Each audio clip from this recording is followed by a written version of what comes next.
O diagrama de fase pode ter pressão e volume, pode ter pressão e temperatura, pode ter volume e temperatura. E pode fazer em 3 dimensões, mas 3 dimensões é meio difícil para a gente fazer realmente assim em 3 dimensões aqui na mão, complicadíssimo. Então, por exemplo, se eu pego, vamos pensar na equação dos gases. Se eu fizer a temperatura constante, então deixa eu pôr aqui, se a temperatura for constante, interessa para mim ver a variação de pressão e volume. Neste caso aqui, a pressão fica proporcional a 1 sobre o volume. Dá uma hipérbole assim, uma curva assim.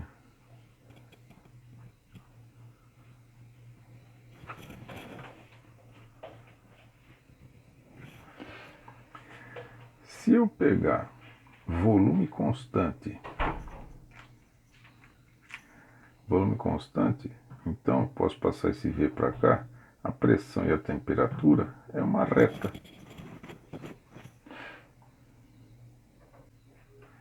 Então aqui é temperatura constante.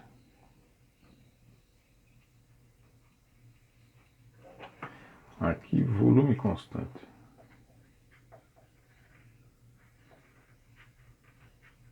E esse aqui, volume e temperatura, se eu pegar pressão constante, eu passo o P para o lado de cá, volume é uma reta com a temperatura. Então seria este aqui.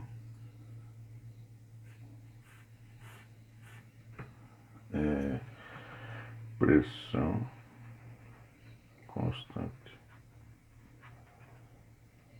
Beleza? Então essa é a ideia aí. Então diagrama de fase, mais ou menos essa é a expectativa. Certo? Então eu posso ter as mudanças do sistema. Ele vai, por exemplo, de um ponto aqui, 1 para o ponto 2, ele pode vir aqui através de uma isotérmica, que fala. Então aqui seria uma curva em que a temperatura é constante, então uma isotérmica. Eu posso também fazer uma compressão isobárica, que fala. Então aqui uma isotérmica.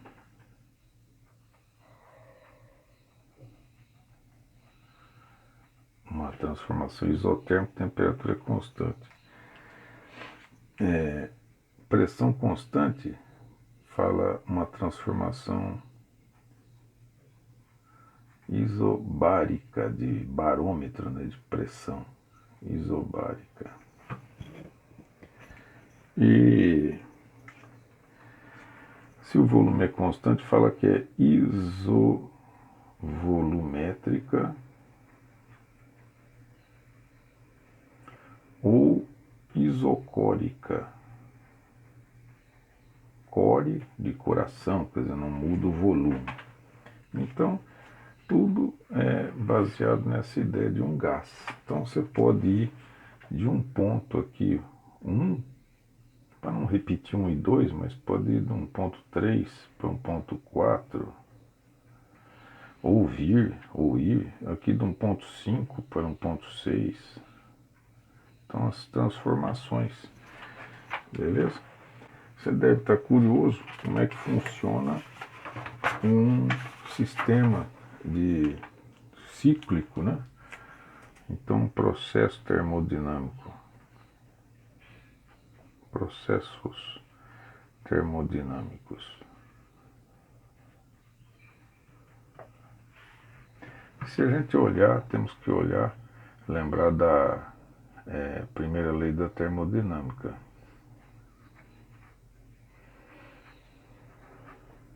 Então, temos processos. Primeiro, processo isotérmico. Temperatura é constante. Se a temperatura é constante, não troca calor, será? Ou será que troca? Pode ser que troque calor mesmo sendo a temperatura constante. Pode. Tem o processo. Agora, o que não troca calor mesmo é o adiabático.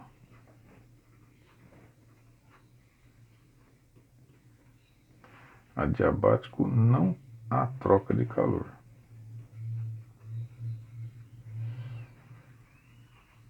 Então quer dizer que o ΔQ é igual a zero. E a variação de energia interna é só via trabalho mecânico. Beleza? Agora, outra possibilidade, isobárico. Isobárico quer dizer a temperatura constante é isotérmico. Isobárico é a pressão constante. Outra possibilidade, isocórico. Aí é o volume que é constante, né? Se o volume é constante, não há troca de energia por trabalho. Não há troca de trabalho, né? Não há troca de por trabalho, quer dizer, não há trabalho. W é zero. E então a variação de energia interna é apenas e exclusivamente pela troca de calor, transferência de calor, condução, convecção ou radiação. Tem a questão também da expansão livre.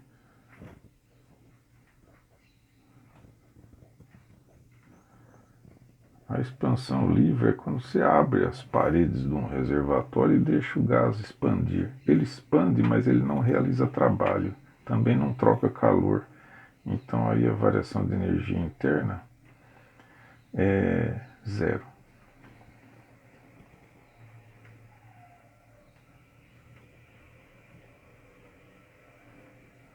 A expansão livre que fala.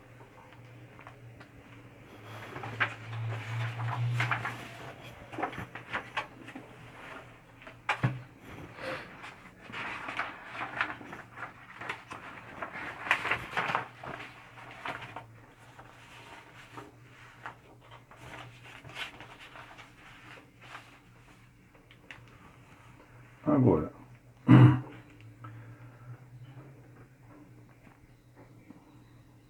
no processo isobárico, isotérmico e isocórico, nós temos que lembrar do que nós acabamos de passar agora há pouco aqui, nesse diagrama. Isotérmico, nós vamos ter aqui que a pressão é proporcional ao 1 sobre o volume. E no isocórico, temos que lembrar aqui que a pressão é proporcional à temperatura. E no isobárico, tem que lembrar que o volume é proporcional à temperatura.